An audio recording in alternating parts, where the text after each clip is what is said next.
a 12-year-old can draw such a matrix.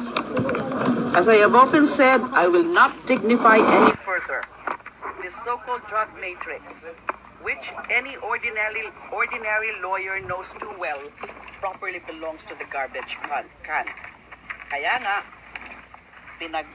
pinaglaruan ito kanina ng mga staff ko. Yan, may mga side comments sila dito. Kasi nga, anong klaseng drug matrix ito? Or anong klaseng matrix? I have never seen also anything like this. Can they not come up with something better?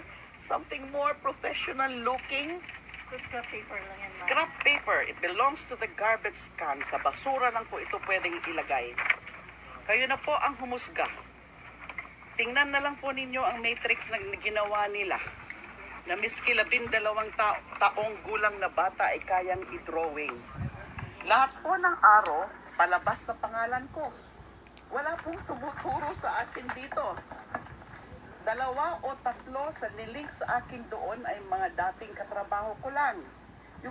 Nakakatawa naman talaga ito. Nakakatawa sila.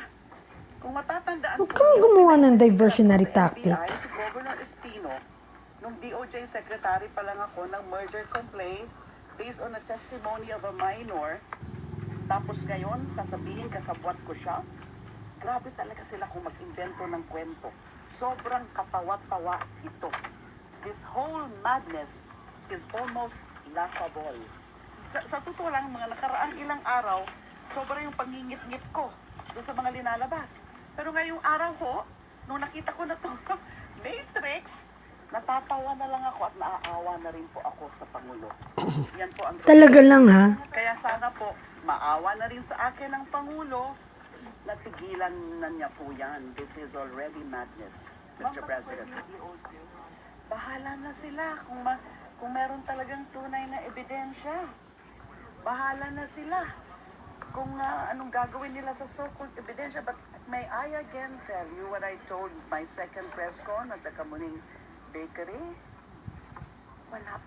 Wala po silang makukuha na tunay na ebidensya because I am absolutely 100% sure of myself. I am absolutely 100% sure of my innocence. You're pathetic. Sasabihin mo na naman na demolition job?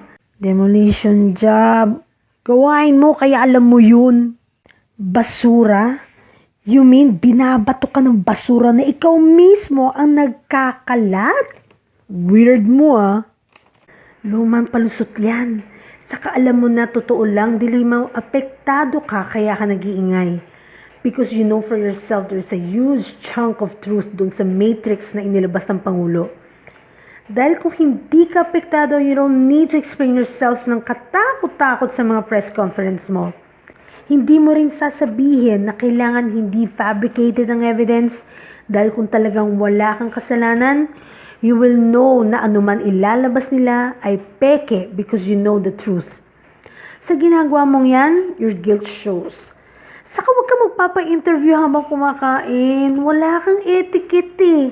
Nilalaro mo dila mo para maalis tinga mo in national television. Nakakaya ka sa totoo lang.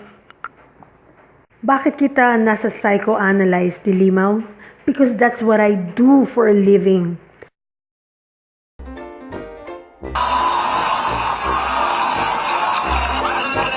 Ang